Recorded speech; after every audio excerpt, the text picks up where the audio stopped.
वो आप जी इसी तरह ही बनाए रखनी। वाहिगुरू जी का खालसा, वाहिगुरू जी की फतेह।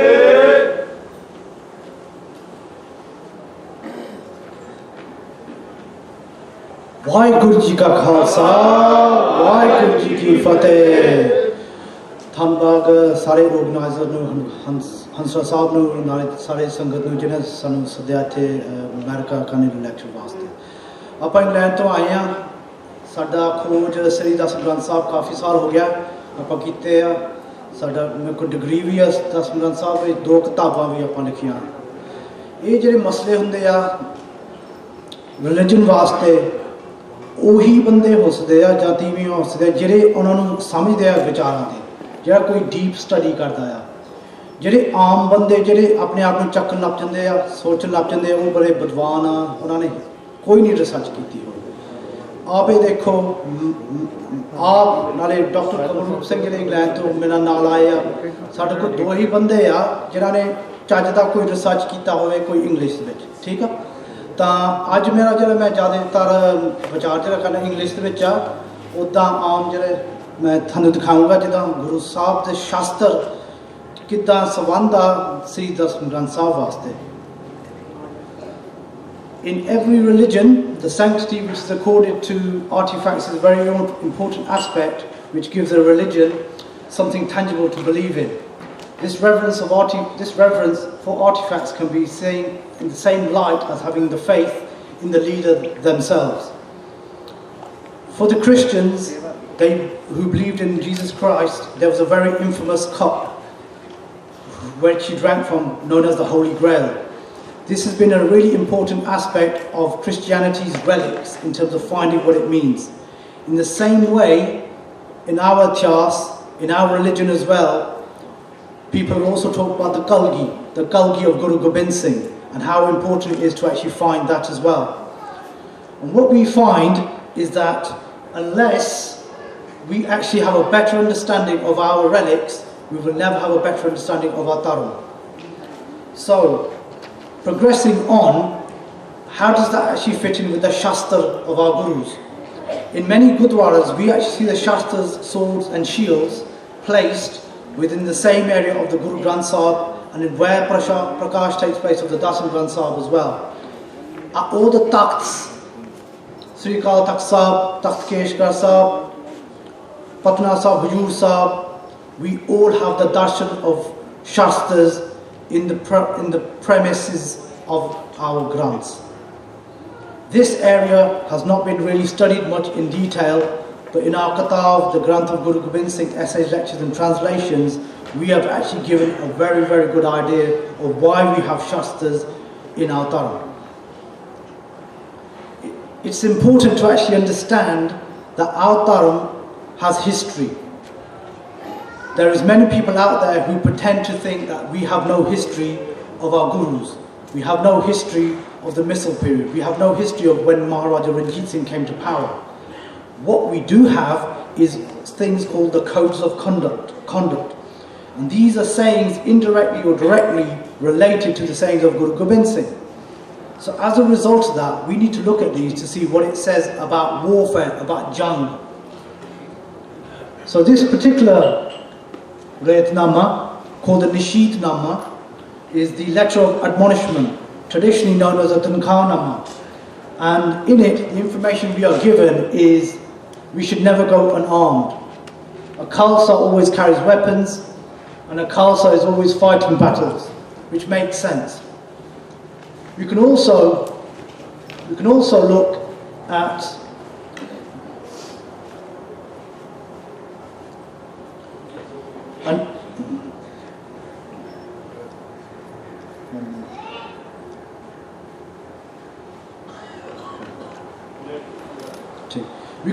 look at another Rayatnama, which is the Chopasing Rayatnama.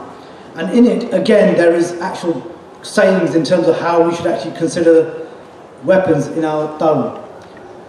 So for instance, a Gursikh should always carry weapons, both large and small. He should have at least a weapon upon his person. A Gursikh should revere and worship puja the Shastras. The right to rule is won and sustained by the sword, and should only be used as like a last defense. This is very similar to what Guru Gobind Singh says in the Zafarnama. So we can see these kind of ideas coming through in the early period in terms of the Retname. We also have the Dasam Retnama. Again, what that's saying is the Khalsa should not be without weapons. Do not pray without having your weapons upon you. In a battle, the Singh should roar like a lion. A Khalsa who is killed in battle will certainly go to paradise and have Shahidi. Again, if you look at the Dasam Retnama as well, it gives you ideas in terms of how we should proceed in terms of understanding weapons. One important Retnama is referred to as the Prem Samara Granth. And within it, there are some really, really interesting ideas as to how Shastras should be arranged. And it refers mainly to the missile period. And basically what it's saying is, as a Khalsa commander rose up in the ranks, he would be rewarded with different types of Shastras. This interesting document also refers to one eventual Shastra called the Gul Shastra, which is almost like a rosary of weapons, which was given to the commander within the battlefield. It was almost like what we call a battle standard, a Nishan Sahib in a way as well. So this is something, what Gul Shastra would probably look like, an array of weapons displayed, but to be carried in battle. And if we look at Takht Huzur Sahib, we also see a really, really important idea how Shastras can be displayed. If we look on the right, the first symbol there, that's all called the Asht Puja. And that is normally carried, or was actually given to Guru Gobind Singh, and is now actually displayed within the tenets of Takht Huzur Sahib. But if we look at Nagina Ghat, again, this is an old picture, but it actually displays the weapons in an array, which actually means the Shastras have a really, really important place to play, not within just the Gurdwara context, but in place of the scriptures as well. We can also turn to a number of anecdotes which tells us more information about Shastras. And an important one, again, if you go to the Retname, is one of Bhatia Singh, who says, I myself, Sri Mukhwak, communicate the Joboy and Surveyor for focusing the minds of my followers and nerving them for battle. So Dasam Bani prepares someone for battle. We also can see different Sakya as well. If we look at the first one from Garbilas Bashai Dasmi, the Guru is being described as being one where he's actually sitting next to a bed, where all different arrows, bows, swords are actually displayed. And within it, we also see that they're displayed in such a way that it has such a perfect way of actually explaining what weapons mean. We also have another example from Guru Ki Sakya, which is the Sakya of Hamir Singh, where the Guru gave a shield and a spear, and he was asked to revere them with incense and carry them at all times. Again, just highlighting that particular point. This all leads to the practice of Shastra Vidya. And the idea about Shastra Vidya has many components. If we talk, for instance, about Shastra Puja, the worship of weapons, Shastra Prakash, the laying of Shastra in front of the scriptures, the Pentra meaning the actual moves which the Shastra Vidya practitioner moves around the scriptures, around the actual weapons, is almost like a dance. Dasam Bani is very, very important now, because when you are actually about to undertake Shastra Vidya, you have to understand the Bani, Shastra Namala, Tandidivar, and another important composition which is termed apocryphal is Bhagoti Astotra. Within that particular Bani, which is generally actually recited quite in depth by Kirtani singers, is the Tuk, which we say Sada Jai, Sada Jai, Sada Jai, Bhagoti. Forever hail, forever hail, forever hail the soul. The key component here being we have salutations to the soul. We can then also turn to the Shastra Namala Puran, which is one of the key component compositions of Sri Dasam Granth Sahib. which talks about the rosary of weapons. The actual meaning is the holy rosary of the names of ancient weapons. One of the questions which mainly people ask is, why does Guru Gobind Singh compose Bani about Shastras? Well, it's a bit of an illogical question, because the point being here is, if on 1699 we had recitations of Japji Sahib, Jap Sahib, Anand Sahib, Svaya, Chopi Sahib, the Amrit could only be consecrated with the use of the Khanda. So the Bhagoti of the Guru could turn the weak into warriors. So if we turn now back to Shastra Namala, we can see the different kind of aspects to the Bani in terms of the weapons which are described. Bhagoti, the swords, Chakkar, Tarkas and Ban, bow and arrow, Pash, which is the noose, and the Tupak, which is the gun. So we actually see this Bani having an important place within Sikhi, within the Khalsa. And it's interesting to note that the inscriptions that we have on certain items and the material heritage of the Khalsa is a really important one. So the Bani would be recited by practitioners, like I've already stated. The opening lines in this particular Bani we can actually see regarding Askapan, Khando, Kar, which is a very, very famous line within the Dasam Sahib. So, as a result, many castes have employed the Bani of Shastra Namala on their weapons. One of the most important is the 19th century Shastra belonging to Shyam Singh Atariwala, who in the Battle of Sabrama used this same sword and was shaheed in February 1846. Again, we actually see the inscriptions of Shastra Namala on this particular sword.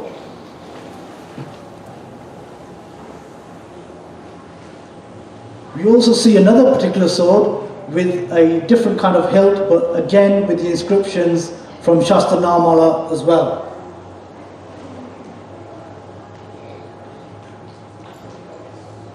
We now turn to another form of material heritage, whilst not in the same realm as Shastras, but gives us an understanding of how Sikh Dharma would be propagated. These relics are in the form of what we call copper plates or Tamil Patra. And these have been used in India for many, many, many years in terms of announcing religious instructions. There have been 3 noted copper plates within Sikh history in relation to Guru Gobind Singh. However, recently there's been the find of a Tamil Patra belonging to Guru Har Gobind Sahib, and there's also some noted instructions related to Guru Teg Bahadur as well. So the 3 that we are aware of is one which was based at Naina Devi, and the second which was based at Kurkshetra, which is now appears to be lost, and the third one, and the highly significant one, which is kept at Kapil Mochan. And this third plate has some ramifications in terms of what the Ardas means. So Khalsa Ji, if you can actually see on the screen right now, we actually have the Tabar Patra, which was given to the priest at the centre of pilgrimage down there. And the Ardas, which comes from Sri Dasam Granth Sahib, this plate bears the date 1679, and it says, "One God with the grace of the Guru, the Khalsa belongs to the Immortal One. Guru Gobind Singh bestowed the Hukamnama on Jwala Das Brahma on Tuesday 14th October 1679. My Sikh who follows his Hukamnama will be blessed." This continues with the opening lines of the Ardas.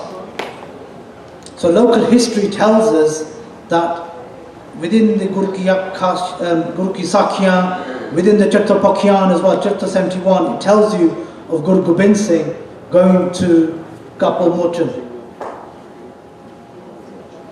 We also have a Hukamnama which was given to the same priest at a later time. So as a result, we now need to see what are the salutations that were inscribed on the swords, and gives us another direction of how to consider the Khalsa.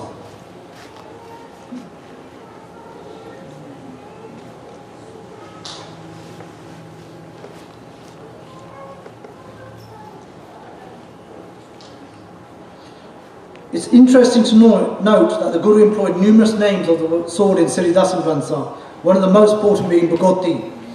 As a result, it was an invocation of Manglacharan, which was going to be used at the start of his compositions. We can see in the table that every composition of Sri Dasam Granth Sahib is in relation to the sword, the Shastra, but in different name forms. But the predominant Manglacharan is related to Bhagoti. The answer, in terms of what it means, is the divine sword protects. It represents the power of Akal Purkh to crush the evildoers. The sword is also a symbol of justice and truth, and all-pervading power. Bhagoti is also referenced by Bhai Gurdas as a sword in his works as well. So it's no surprise that we see references to Bhagoti on swords. And in this particular sword, we actually see inscriptions related to Bhagoti. So the sword has a very, very important aspect to it. It's got a gold hilt, and it has the words inscribed Bhagoti Sahai Guru Gobind Singh, and it has the date of 1762 Bikrami, and it's kept in Patiala. The next sword that we see is again the same Manglacharan but on another sword. Bhagoti Sahai Guru Gobind Singh Pashai Das. Tradition notes that the Guru gave the sword to Baba Taloka Singh. Now this sword is kept in Napa. There are many shastras that were given to the Guru, so that the Guru gave in Patiala, and has given a lot of information as to how we understand Sikh history. Also, we are aware that the signature name of Guru Gobind Singh is Pashai Das. So it's no surprise that again we actually see the inscriptions noted on within the Shastras as well. So on this particular one, Ekam Kar Vaheguru Ji Ki Fateh Pashai Das. So this actually tells you that we have Manglacharans within Sri Dasam Granth Sahib, but then we have them extended onto Shastras. Again, if we look at the word phrases, Deg, Deg, Fateh, it's an important concept within Sikh history. And many people actually think it was Banda Bahadur which proclaimed this. It's not true. We have this same actual phrases, concepts, ideas within Krishna Avatar, Chittapakyan and Zafarnama. It was later on to be used in the seals of Banda Bahadur. We now also turn, again we can also see the inscriptions on swords as well. We now turn to Baba Deep Singh, and we know that in the Khalsa, the chakra was an important idea in terms of how the Khalsa should be seen. The chakra would be on the Damale, Nihang Singhs have worn them in Sikh history. The chakra is really, really important to aspects of Sikh history. So it's no surprise that we actually have the chakra of Baba Deep Singh, which contains the Bani from Japsa, Akal Ustat and the Ram Avatar as well. It may be interesting to note that this Bani would have actually been read but then also employed, like we said, on things like chakras.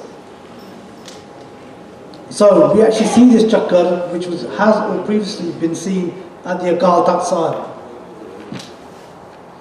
Another important aspect to how we see the Bani being displayed is on the Charena. If anyone knows what a Charena is, it means four mirrors. Punjabi which can be a peti, which is like a belt, which means that it's protection for the Khalsa. The Sikh warrior would not be complete without this kind of bodily armour. So the peti is considered to be a very, very important aspect of Sikh history. We actually see the body armour of Guru Gobind Singh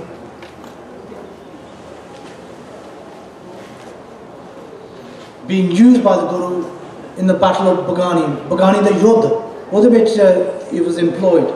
So what we see is verses from Japji Sahib, we see the Mool Mantar on there, we see Jap Sahib the Bani, we see Akal Ustat, and we also have a Bani known as Rakia Shabad, which is a very, very important aspect of protection for the Khalsa. The final plate, which we said has Akal Ustat Bani, and this is the important part of what we need to consider, because the Akal Ustat comes from the Sri Dasam Granth Sahib as well. As a result of this breastplate, the Jarenna, it was used, like I said, in the Yudh. And Guru Gobind Singh in Bachata talks about his battle with Harichand. And then when the battle, the arrow hits and pierces the armor. We know this in Punjabi as Jabe Baal Lagyo, Tabe Roz Jagyo. With the edge of the arrow touched my body, it kindled my war spirit. This is actual factual information related to the history of Guru Gobind Singh, and actual contains the inscriptions that we said on this Jarenna. It's really important to understand though the Jarenna and its context. So what we have done in the UK is to actually create a 3D model of this Jarenna. And this 3D model I'm going to actually present in a second in terms of how we can actually see it in a 3D setting. Vicky.